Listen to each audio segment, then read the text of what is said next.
Scott Bryson Beyond the Service. Tonight I'm interviewing a good friend of mine, Tyler Trantham.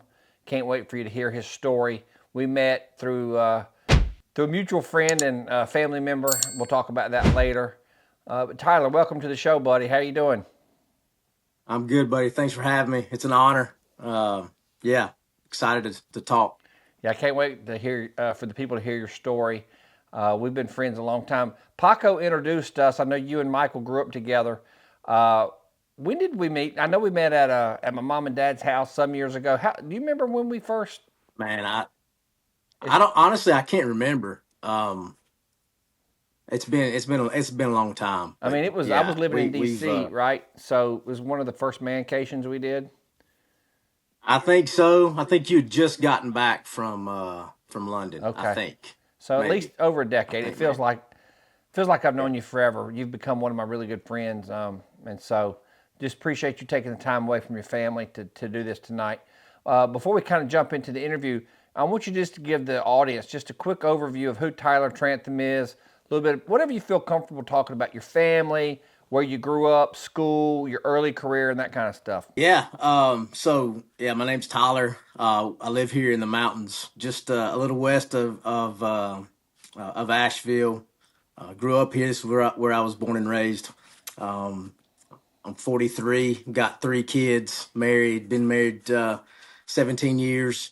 So three kids, 8, 10, and 15. So I'm learning a little bit about the teenage girl season of life. I remember when your daughter was a teenager, and that was around one of the first mancations, and some of just I'm living that now. Um, so yeah, I spent uh, I grew up here. This is born and raised, and it's a great childhood. I mean, I like a lot of boys just growing up in the woods, playing sports, and uh, went on to college at Western Carolina University, and I grew up playing high school sports, and I was, you know, being 5'6" and 170 pounds, you're not strong enough, big enough, and fast enough to go play, do something somewhere else. So, um, I was fortunate enough to get a scholarship to go to school and to be a cop, and started my career as in law enforcement, and did almost 20 years. And then I'm sure we'll get into that story as we talk, but walked away from that a couple years ago, and been working in the private sector for about 2 years now. So, but the main thing about me is, hey, I'm just very fortunate with a great family, great wife, and being able to raise two young sons and a teenage daughter. Yeah. Well, uh, I have two sons and a daughter as well, and so I understand Yeah, uh, what you're dealing with right now. Mine's a little older, but yeah, if anybody else out there can empathize with it, they know exactly what we're talking about. But daughters yeah. are special. They're different. You know, we treat boys one way and we treat the daughters a different, which sometimes the boys don't think is fair, but it is what it is. Um, so Man, do you remember? I know I gotta bring it up. Do you remember us? We were in Walmart, and you put on those pair of like shorty shorts nope, I don't remember and that. sent that picture. Yes, I do. I mean, I got the picture, but Oh, easy to now. send to your daughter, you sent that to your daughter to show her. Listen, this is unacceptable. We're not wearing Oh shorts yeah, like this. we're not. I'm just, I'm just, Oh well, okay. So that was Scotty Bond, the alter ego, was doing some weird stuff. You know, got some girls' jeans out of the Walmart and cut them up, made jorts. I yeah, think she was a freshman or a sophomore. She had just gotten, she wasn't dating anybody or whatever, but she was going to homecoming or prom, or I think homecoming. And, these little girls are wearing hardly no clothes. And I'm like, nah, this ain't happening. So I put that mess on and I literally walked down my stairs in my house in Virginia and she literally started crying. It was awesome. I'm like, you're not it's the going out best. dressed like I've that. never. If you go, I'm gonna go out like this too. We can play this game. It was great. Yeah, I'm gonna drive you to your date looking like this. So let's go. It's awesome. Poor thing, she was mortified. Everybody else thought it was funny, but Yeah, Ashley I didn't thought it think was that was great. too fun. Yep, you got to do what you got to do, right? You got to. Hey, when you raise, yeah, you got it. Hey, Whatever it takes. I, Remember what we always say. Whatever it takes. I'll let you. I'll give you some old man wisdom. Cause I'm about a decade older than you are. But I'll let you steal this one from me if you hadn't already thought about it. I told Ashley when she was dating, I said, "I love you more than I love my freedom." And she's like, "What does that mean?" I'm like, "You'll figure it out." So you can tell Abby that one sometime. Absolutely. Oh yes, I've told her I think already, but I will definitely use that one I'd again. probably last about a day and a half in jail, but I would go to jail if I had to. I don't want to, but I would. You know what I mean? No, I got Yeah. you. I got So you. all right. Refresh my memory. I know you went down east, so you graduated from Western, and then you went down. Was it Yeah. Jacksonville? Yeah, I was Jacksonville Police Department. So to back up, I had this, like I said, grew up playing sports and being part of a team, and that was it's just in me. And the next thing I knew, I was either going to be a cop or going to the military. And man, I started hanging around. Really, local detective took me under his wing. He actually in the Secret Service and just retired not long ago, but he took me under his wing, showed me the ropes. I mean, I was 18 years old and going doing ride-alongs, but I wasn't with, I wasn't on patrol. I was hanging out with detectives. I don't know even how I pulled that off, but man, I just got the bug, and that's what I wanted to do. And I was fortunate enough to get a scholarship. I don't know if you remember at the time in the late '90s, it was that big push. The cops, the bill was passed. I think Clinton passed the bill to just try to get more cops on the street, and it was a part of that. And I was able to get my college paid for, and part of that was sending me to Jacksonville. I went to the academy after college. Went to Jacksonville Police Department, and man, I loved it. It was phenomenal. Great place to work. Great squad that I was on. They took care of me. I mean, I was 21, just out of the academy. Never lived away from home when I was a cop, and so they took care of me, man. I'll never forget my sergeant. I actually got him. I've got a picture of him over here right next on my wall in my office. But he actually passed away. He took his own life, I guess, about 4 or 5 years ago. But I will never forget him taking care of me away from. I mean, obviously he was a great supervisor, great leader, but he always made sure. I remember working off a shift, and him always looking at me and making sure I had groceries, I had something to eat. I wasn't starving to death. I had everything I needed. It's almost like this dad, and I'll never forget that, Scott. And I tried to carry that with me even into my career, as far as like leading people. That it's more than just telling them what to do and how to do it. It's taking care of them. And man, he was just that guy. And so I learned a lot from him. Learned a lot from the guys I worked with and gals. And obviously, I'm from the mountains. I had done my internship here in Waynesville at the police department, and I got a phone call one day. They hadn't had an opening in like 5 years, and I got a phone call from one of the sergeants to let me know, and it was too good to pass up. And I was able to come back home, and I'm glad I did. I actually met my wife, who would go on to be my wife. About a week after I moved home, we started dating, and so God kind of works things out. I had to, there's some things I had to do and sacrifice to come home, but it was definitely worth it, obviously. And kind of the rest is history. I worked there for the rest. That's where I started my career. And like a lot of cops, you just work your way through and up. And I was able to find my way to investigations in a couple of years, and that's obviously where I wanted to be. And if I had to go back again, I'd probably just be there. I think if you talk to any cop been doing it 20 years or better, he's going to tell you probably some of his favorite times were when he was just some slick sleeve dude on the road, just being a cop. And but loved being a detective, and was fortunate enough to be there for a couple of years, work narcotics um, on our SRT team, our SWAT team. And I got promoted in 2012 to sergeant. Went to the road for a while, then went back to investigations as a sergeant in investigations. And then I made lieutenant, I think 2014. and continued, in that capacity, different divisions, different responsibilities, and ended up being back in investigations over our criminal investigations division there at the end. And, man, I don't know if go there now, but about the last really 5 years of my life, how that transpired. And God just kind of walked me through the last 5 years, but ended up in 2022 walking away from being a cop, and now I'm working in the private sector. But I don't care to. I love to go back into what happened and how that kind of transpired. If that's where you want Oh to no, I go. definitely want to hear all about that for sure. But before we do that, and that'll probably be the meat and potatoes of this thing.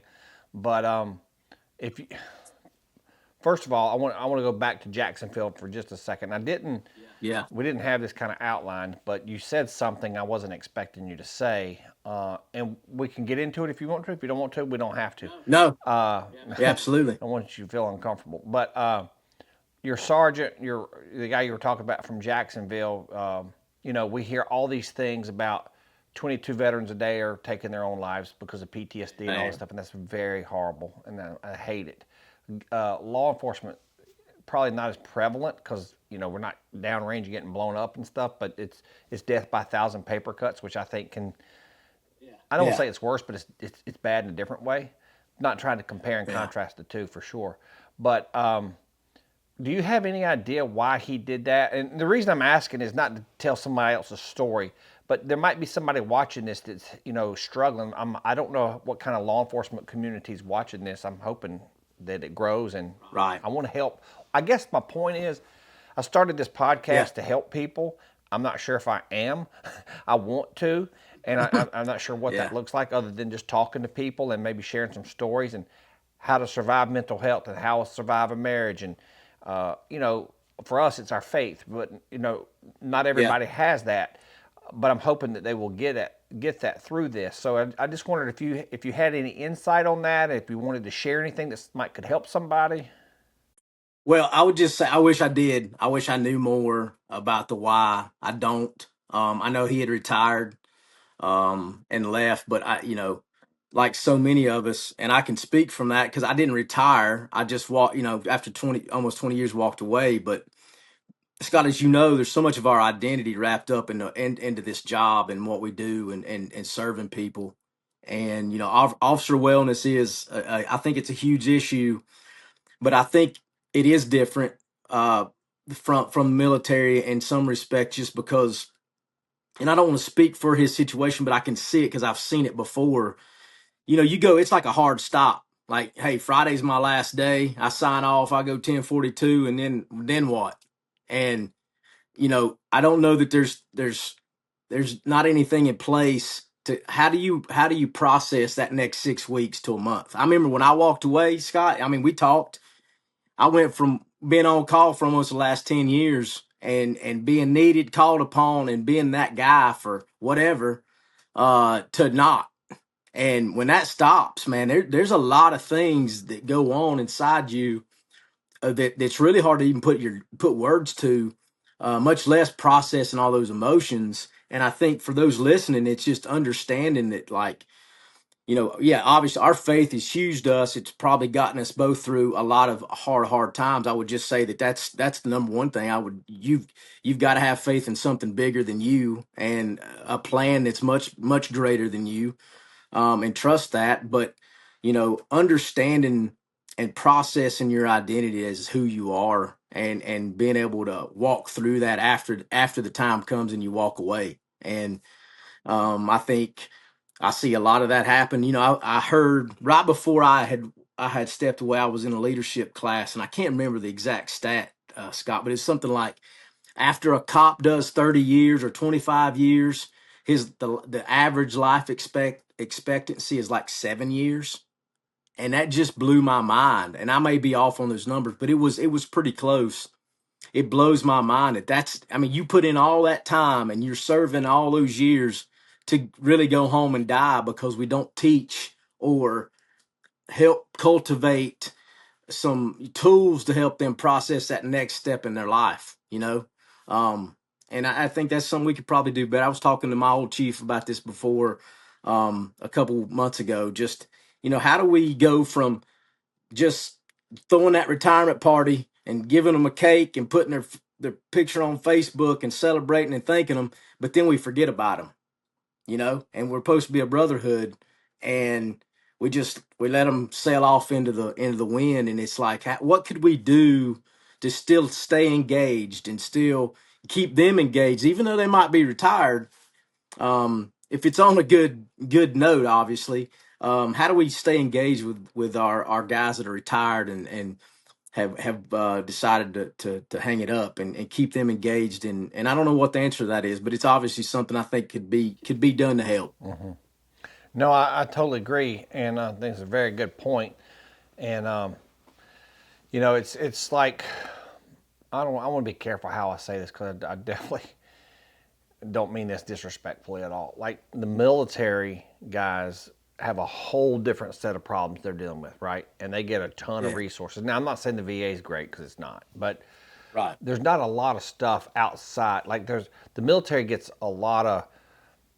I guess there's a lot of nonprofits set up. Again, I'm trying to find the words to say this because I don't want to come across like I'm not throwing shade. I wish the police world could kind of mimic what the military is. Does that make sense? Like Wounded Warrior Yeah. Project, which I know has gotten a bad rep sometimes. Like different things. There's different organizations out there that are really Yeah. pro-military. But like, how can we help our brothers and sisters in blue and brown, cope with some of the same stuff? And like, you know, going to Iraq or Afghanistan and being in a gunfight, I would imagine that's pretty traumatic, especially if you do it over and over and over again. But like being a cop on the streets for 20 or 30 years, even 10 years, right? It's like you deal with so much. Yeah. And it's like I've even experienced. So you don't have the big trauma like a big punch to the face, but it's like getting nicked. And I've experienced some. I don't know if I wouldn't say depression because I've made it through a 25-year career with the service and I retired and it was great and I was able to decompress. But you miss that adrenaline rush. You miss I guess it's an ego thing or a pride thing, being important or whatever. I don't. I know you didn't. Well, I know you didn't do it, and I tried not. That job never defined me. I want to. I hope that my yeah. faith and my family, my love for my Right. country, my family defined me, and I hope my job never defined me. But for so many people, it defines me. Like I'm the Yeah. guy. Like, dude, no, put your focus somewhere else, and it can be hard. Yeah. No, yeah, 100%. I think you nailed it. I think we make it our life, we make it our idol. It's our validation.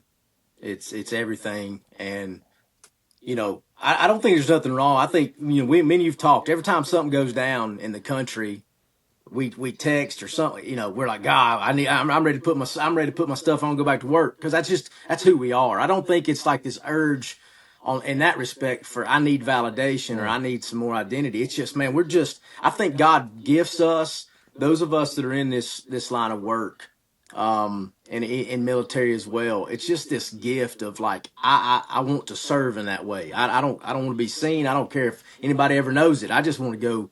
I want to go do something. And when these things happen, especially after stepping away, man, it's just like I'm ready to go. mm-hmm. I'm ready to suit up and go find out, go dig into this, whatever the case is. Yeah. And I think that's just a passion for us, a drive to want to serve and be there. But I do agree.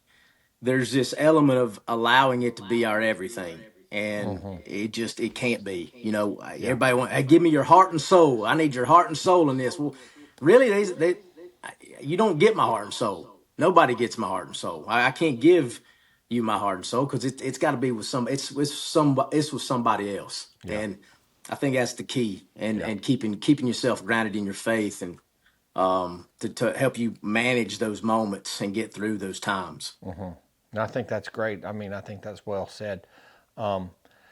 So let's switch gears for just a second. Let's on a little bit of a lighter note. Do you Yeah. have any? Because God knows I've got plenty of them. Do you have any funny stories that you would like to tell from like maybe one from your early days as a young buck, or uh, just a funny story of at Waynesville PD or anything like that?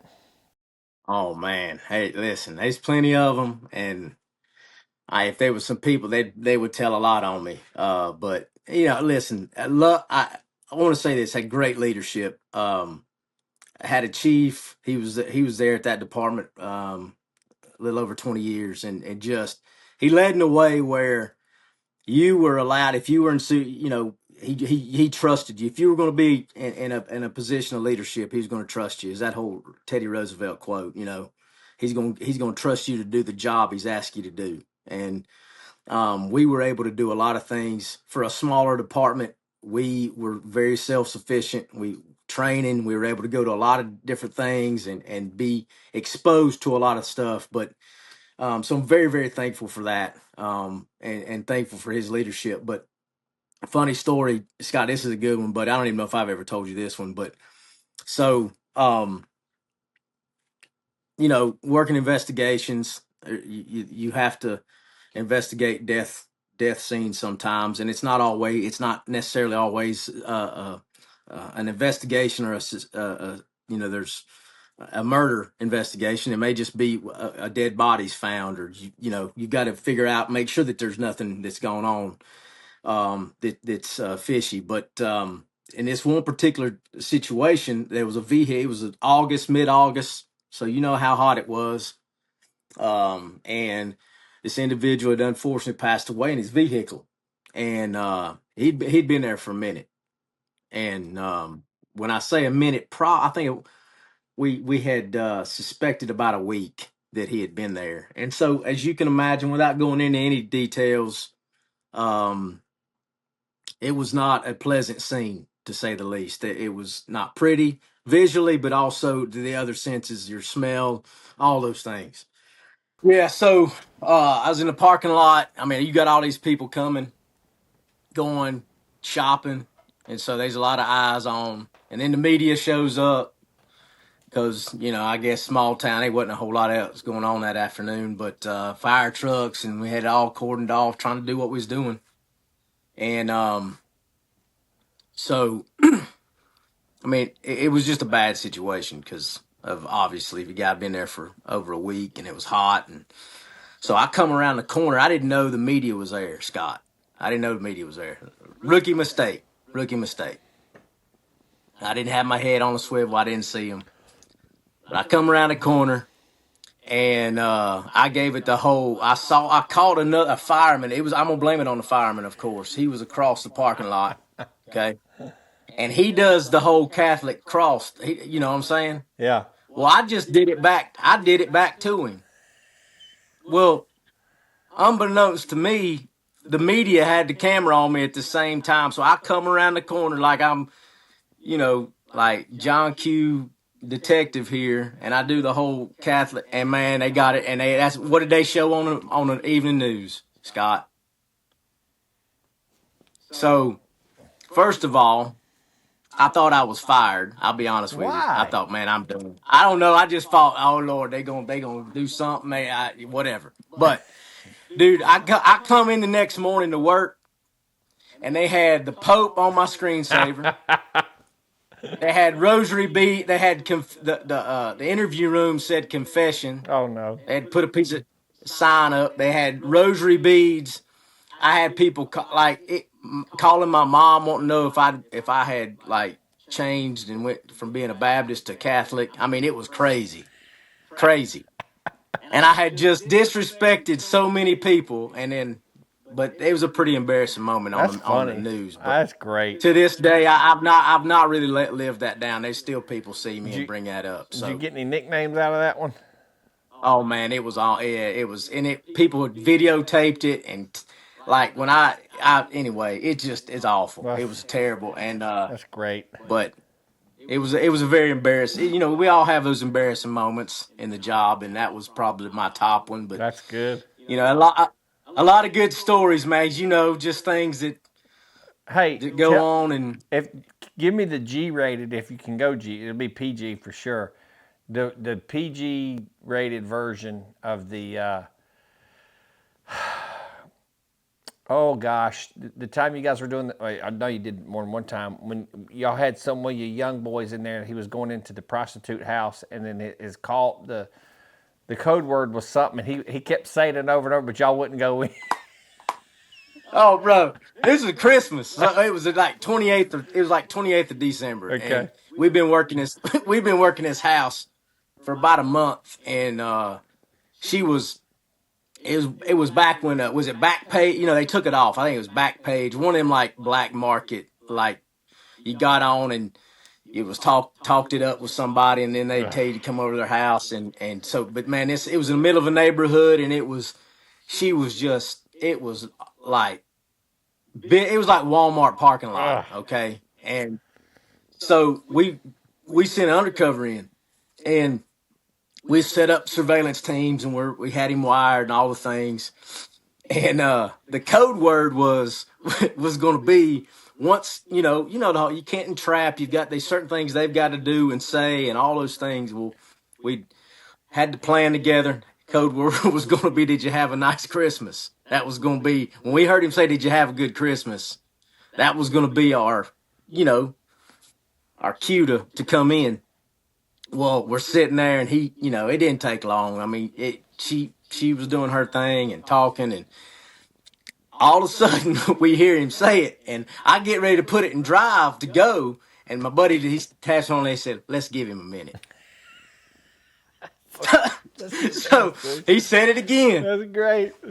And so I don't know how many times he said, but we didn't exactly hurry to get there. I mean, it So, wasn't like officer safe. We didn't think he was in trouble, but man, we rolled up in that place, and I was laughing while trying to execute the plan, but he never let us forget it. It was phenomenal, that's and the best part about it was it was recorded. So obviously, when court everything was done and litigate, all the things was over with in court. That was a pretty fun one to go back and watch and live out. So to this day, when Christmas time rolls around or anything just pops up, I'll get a random text from one of the guys, and "Did you have a good Christmas?" so And good, that's dude. all it is. That's all.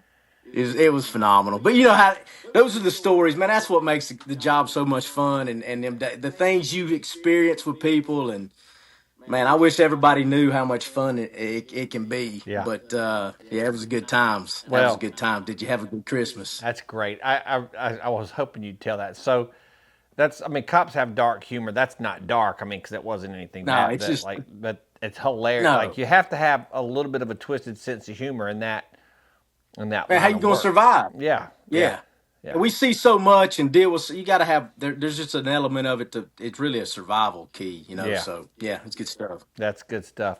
So okay, so let's transition one more time. So Yeah. we talked about all your time at Jacksonville and over at Wayne, coming home to Waynesville, meeting Rachel and having Yeah. family and all that good stuff. Um, Getting promoted, made sergeant, then you made lieutenant. Sounds like pretty quickly. Working for a really good chief. What was kind of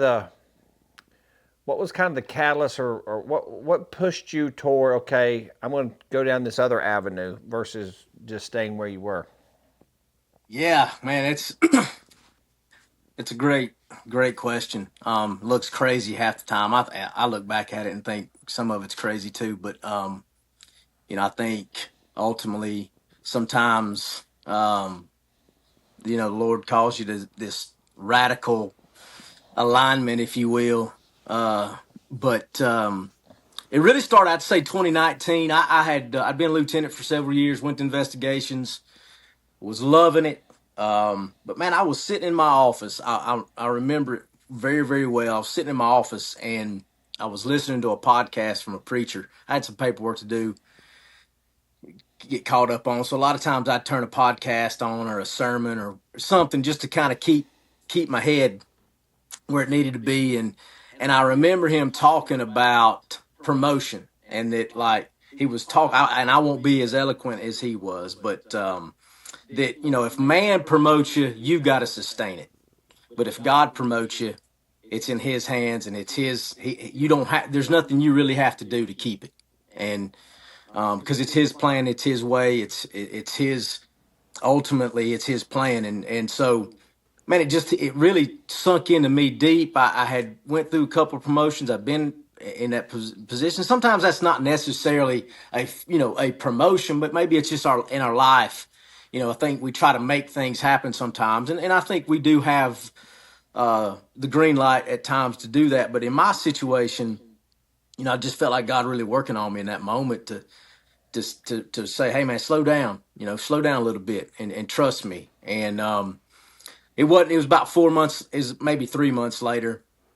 Scott, we knew the chief was getting close to retirement. It was just kind of one that the timeline was in place. He'd talked about it a little bit. We didn't know when. We thought it might be another year. We were hoping it would be another year or two. But I was at a men's conference in Texas, and I'll never forget it. It was a Sunday. It was over with, and I was getting ready to drive back home or back to the airport. And you always leave those kind of conferences or gatherings with a little fresh wind, in your sail. And I did, obviously, but it was very, very different. I was going down the road leaving this ranch, and I just felt this impression. God just dropped this verse, exceedingly more, in my heart. And I pulled over and I wrote down. I had a rental agreement in a passenger seat, and I just wrote down that word because I didn't want to lose. I didn't want to forget it. And then I got my phone out, looked up the verse because I couldn't remember exactly where that was at. Ephesians 3:20.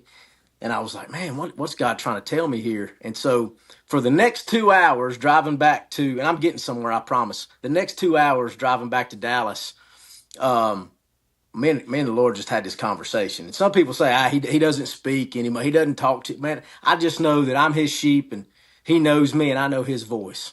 And I knew what he was trying to impress upon me. And in that moment, I felt the Lord telling me that, and it's pretty specific, that my chief was going to be retiring. It was almost like this word he gave me. The chief was going to be retiring soon, and that there were going to be people wanting my yes, but he wanted me to say no.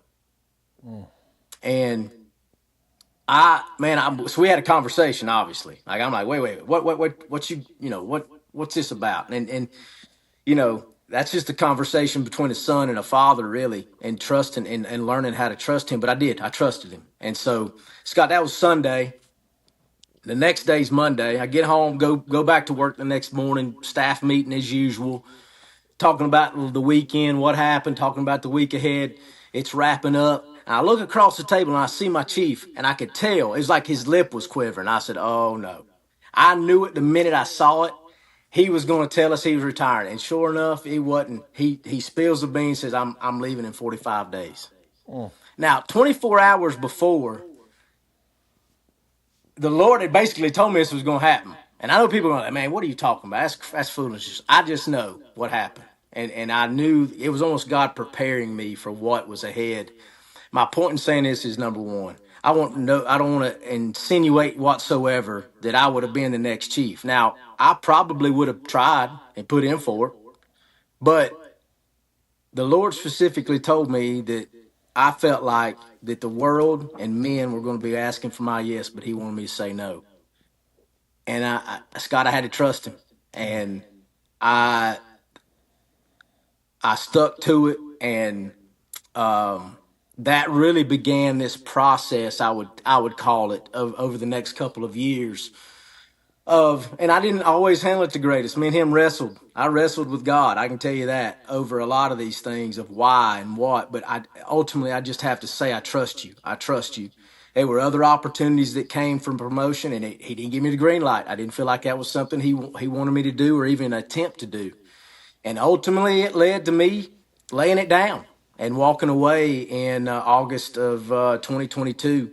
It wasn't, I don't say abrupt, but I was driving into work one day and again felt like he was asking me to be obedient and walk away. And I will say this: over those years, 2019 to 2022 was hard. It still is in many respects, but it was this other level of my becoming um, a son. And when I say that, the son of God, a son of of God, being one of His sons. The Bible says that we're sons, and we've been given a spirit of sonship. And it was this relinquishing my plans and what I wanted to do and what I thought I was going to do to trust Him and let Him father me. And I don't know that I would have been able to be fathered that way if I hadn't have said no. And so sometimes He wants you to say no so you can say yes. And that's where I'm at. It looks crazy. I still think sometimes, like, what in the world, man? What was I thinking? What's going on here? I miss it. I miss being a cop. I love it so much. I love the town that I worked for and the people I worked with. But again, some mornings, Scott, I just have to get up and I trust you. I trust you.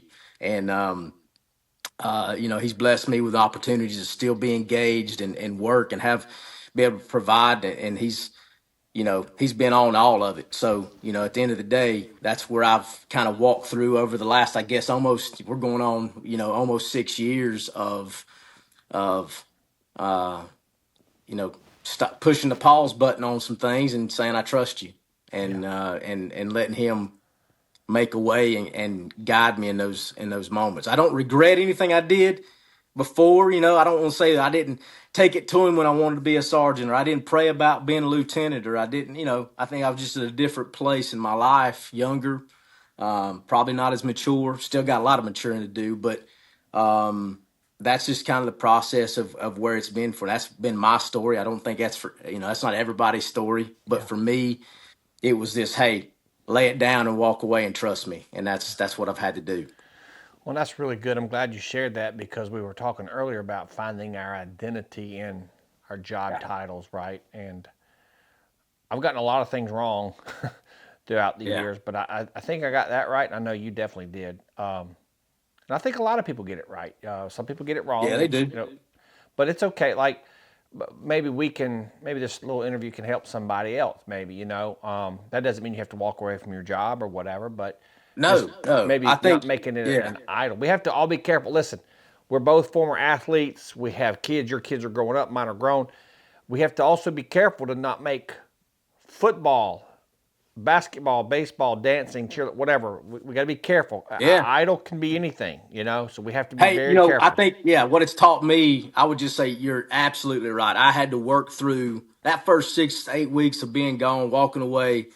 Man, I didn't realize how I'd always swore this ain't gonna be my identity. I'm not gonna make it who I am, but I had in some respects, Scott, and I had to work through that and almost like flesh that out, and that was painful, and it still is at times because it beckons you back. It's like that old, it just beckons you back to get back into to making something your idol or your thing. And I think you're exactly right. Even my kids, they played last spring. It was flag football and baseball had started about the same time. And I remember sitting them down before we went to the first foot. They were jacked. It was flag football. They've been waiting on this for forever. I mean, my boys, it's wide open, but they were going to play baseball and they were doing flag football at the same time. And so I remember sitting them down in my kitchen. It was just me and them two. And I looked at them and I said, before we go to practice, I want you to know, regardless of what you do and how you perform, that is not your identity. This football team, these this what however you do, that's not where you're going to get your validation. And I always ask them, I said, who are you? And they tell me, I'm the son of a king.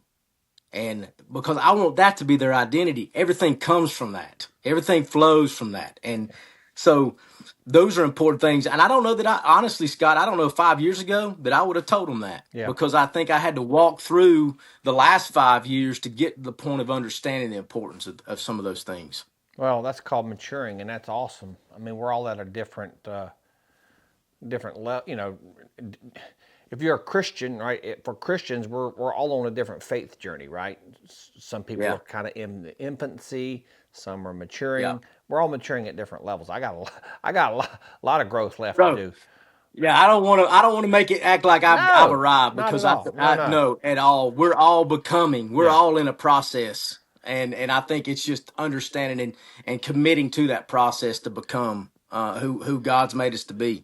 yeah. No, no. You're coming off very. genuine. Of course, I know you, so I know you're speaking from the heart. But no, Yeah. you're not coming across wrong at all. I hope I'm not either. Because we're all a work in progress, you know. But Yeah. I Yeah. think it gets back to what we were saying earlier about the the identity thing. We just have to be careful. Just like I'm not going to go down the politics rabbit hole tonight because we're talking about law enforcement and different things. But um, you know, my identity, like the people that I like and support or pull for politically or athletically or whatever, fill in the blank. That you know I think what separates us from the rest of the world is like we try to have a biblical worldview versus just a secular worldview. And let's say, for example, Yeah. this is an easy one. Let's say I'm a Donald Trump fan because I am. But if Donald Trump had done any of the things that they accused him of, I would say get him out and put him in jail. But see, the others Yeah. won't do that. If Elon Musk or Zuckerberg turn out to be wolves in sheep's clothing, like call them out. If they turn out to be Yep. good dudes, Yep. great. Yep. 100%. I mean, balls and strikes regardless. I Yeah. mean, it is what it is. Yep. And sometimes it's painful to admit, hey, I was wrong. I was wrong on that one. And I thought that guy was going to be this and he didn't. And I think you got to be able to do that Yep. and show that you're looking through, like you said, a biblical view, not just letting the world dictate your emotions or what's going on. We got to look through it through those lens. If we don't, we're going to get jaded. So we're going to start wrapping up here in a minute, but you went into the private sector, and then Yeah. recently you had some different opportunities, right? Yeah. And Yeah. and you made a decision to do what you told me today earlier, which was awesome. I was pulling for you either way, and I've been praying for you. And I know you're going. I know you have, man. You're going to make the right decision. God's favors on you, and I knew you're going to make the right decision either way because His will is going to be done whether we get in the way or not, right? So He's either going to use us or He's Yeah. going to use somebody else. And so, Yeah. I know I'm preaching to the choir here a little bit, but God doesn't do random and He doesn't make mistakes. So you were supposed to leave the police department. You're supposed to be where you're. I'm not at liberty Yeah. to say where I work right now because they've asked me not, or they've told me not to say where I work, but which I at least have Right. permission to do this. But I'm a retired Secret Service agent, so I can talk about that. But I think I'm right where God wants me to be, right? I know I am, and Yeah. I know you are Yeah. too.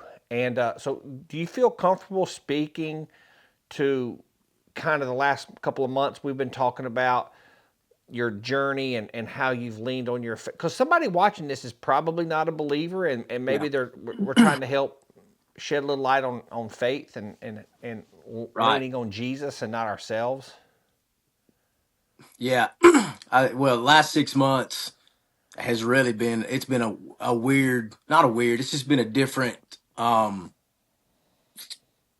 journey, I guess, or a part of what's a continuation of what's going on over the last couple of years. But a lot of other opportunities to get back in to law enforcement, opportunities to go do something else. And one in particular looked really good. And honestly, I thought I thought it was what I was supposed to do, and was heading that direction.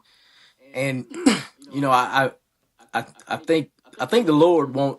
For those watching this, and you've heard a lot of references, and you've heard us talk.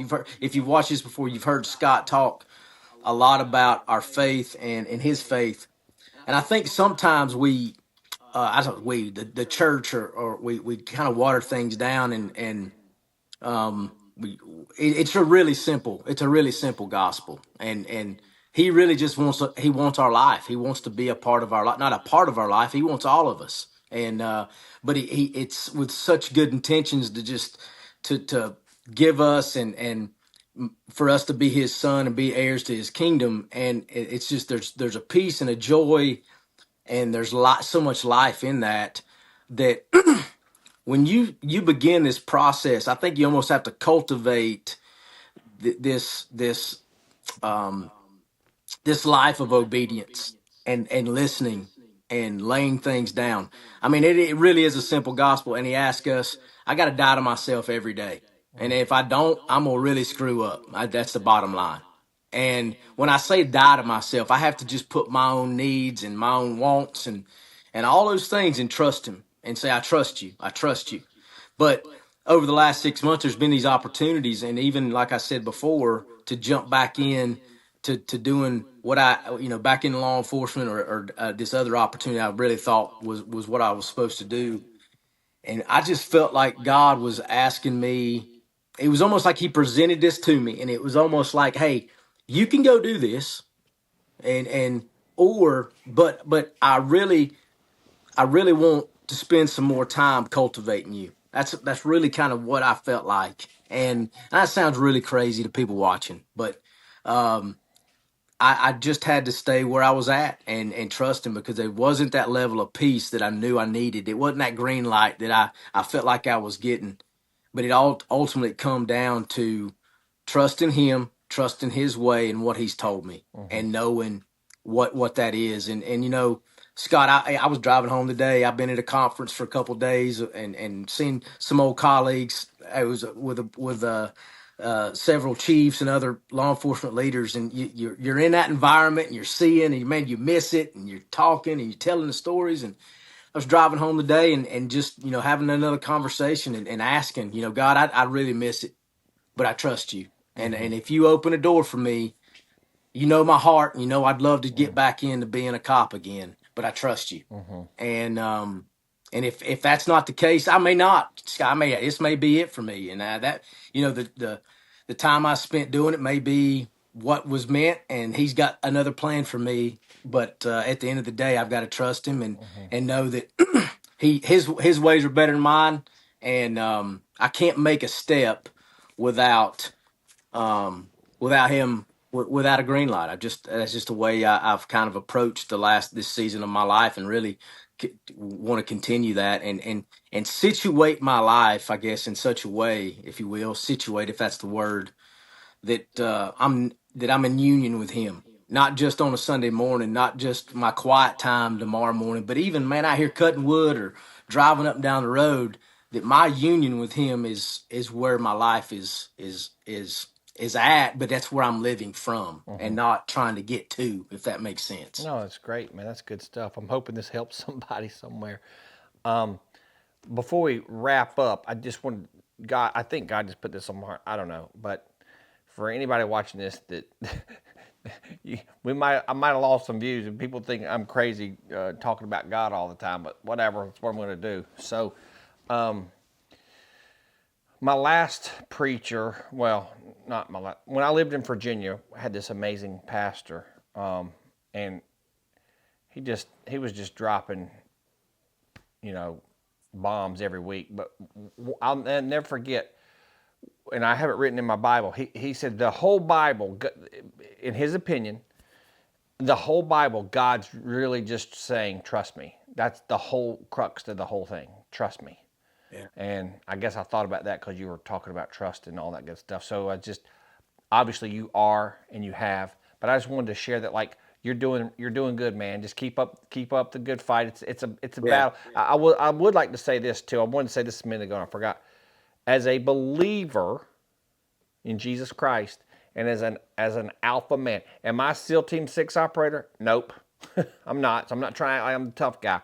But like as an alpha dude, like you and me and all the others, it is very hard to find that balance. Would you agree? Like, I'd like to hear what you have to say about that, because it's like no one respects a doormat, but at the same time, Jesus says turn the other cheek. And man, that is a hard thing to navigate.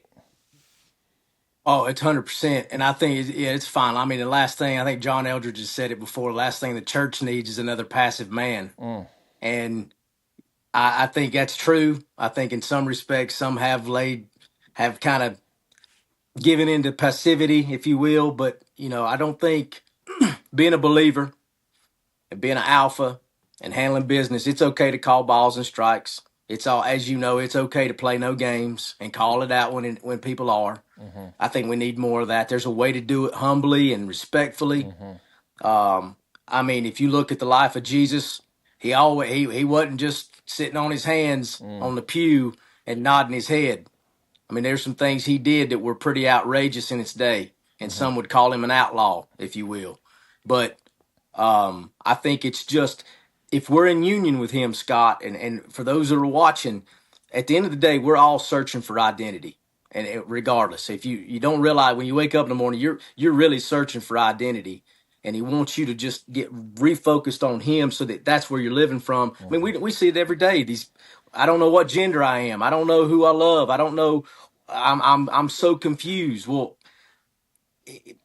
that's not how we were created, Mm. and we were created to be his sons and his daughters. And when you understand and you just submit your life to that, um there's this level of peace that you can live from, but you're living in union with him, so that when something happens, and I feel that I've got to stand up. Mm. It's like, Scott, what you're doing with this podcast and and your talks, is that you're taking a stand because you've you've been given the green light by God to be a mouthpiece. It doesn't mean, I mean, that's just the bottom line. And sometimes we have to do that, especially in this day. And I think there's a fine line. I can still be gentle and I can still be kind, but man, I can still be what I need to be in union with him when the time comes. I can Mhm. still be a door kicker if I need to be.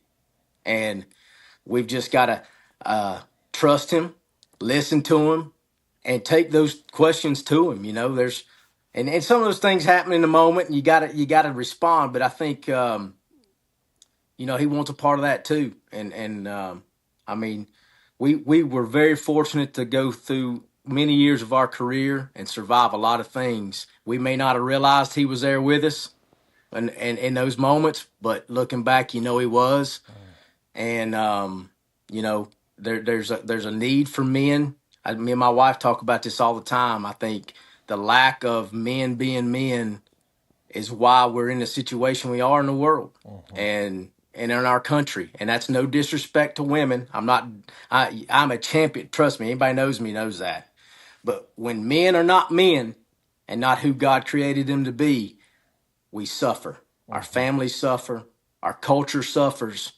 And I just pray we can retain, so we can get back to that. And I think Mhm. we've talked about that, but that's my hope, is that we can return and take back some ground, if you will, from the last couple of years, and men become men, and it's okay. I know that's how you're raising your boys. I'm certainly raising mine. The crew we run with and our circle, that's how we've committed to doing that, and Mhm. I think that's what it's going to take. Yeah. Well, I think that's really good, and I appreciate you saying all that. Uh, I have two things left, and then we'll wrap it up. Let's not forget the women. So, in a couple of minutes or whatever, can you speak to maybe a young officer who's watching this, or someone thinking about getting in law enforcement, or maybe somebody's been on the job 10 or 15 years? How do you how how important is it for your wife, or if you're a woman cop having a man, how important is it for that spouse to be bought in and support you? There's no way I could have done any of the jobs I've ever done without my wife's just selfless support. Well, yeah, 100%. There's no way, man. My wife's a chance. She's incredible. I mean, the day I told her I was walking away from my job after almost 20 years and a salary and insurance and all the things, and she said, "Okay, let's roll." I mean, that's the kind of wife I got, Yeah. and I'm so appreciative of that, and in lockstep. But I think what you got to get there, young officer, girlfriend, or you've got a boyfriend, or you're newly married, you can't hide things from them. You've got to be able to share your emotions. You got to let them know what's going on. There's got to be connection, because when there's not connection, you'll make up stories, and you'll find connection somewhere else. And I think that's the biggest key for us, is we've always been straight with each other. I've always given her permission to tell me how she feels, and she's given me permission to tell me how about things, and not discrediting when even though something she may feel I may not understand or agree with or know, or have I may have a problem with, but not discrediting that, and acknowledging it, and then finding a way to work through it. I think that's important. I think sometimes what cops can do is you're a cop and you're hyper vigilant for 12 hours on a shift, and then you go home and you're a cop, and you're a cop with her, and you're interrogating her. You're treating her the same way you've operated for the last 12 hours. And I think you've got to be able to find a way to decompress, but also connection. You've got to stay in connection with your spouse, and let her know about the good things and about the bad things, so that she understands where you're at, and what you're dealing with. Yeah. But without that, I know if we hadn't have kept that in our relationship, we would have never made it. And there'd been multiple moments of where, if there hadn't been connection, she or I would have found it somewhere else. And I think we see that a lot. We know that, and I think that's what you got to stick to it, and commit to each other. Yeah, that's really good, buddy. I appreciate you saying that. And then we're going to wrap up right here. But I have one last really earth-shattering question. The people that don't know you won't probably understand this, but those of you who know who I'm talking to right now, I want to know where I can get a set of quads like you have. Man, you silly, you silly. Don't skip leg days. All I can tell you. This man's got Don't take shortcuts. this man's Hey, got tree trunks for legs. I'm jealous, man. hey, you're crazy. Hey, somebody, you know who Paco told me. He said this before. I don't trust a man that skips leg day. Oh So, Lord. Oh, God knows. Quadzilla, thank you for coming on, brother. I man, love you. hey, whoa. Nobody, don't talk to me about quads. Stop. I'll show some pictures about them calves. No. Them you popping out of jeans. You probably had to cut the bottom of your jeans to sit down and do this podcast. You're so stupid. I love you, man. Hey, buddy, I love you. I'll talk to you soon. I appreciate you. Peace.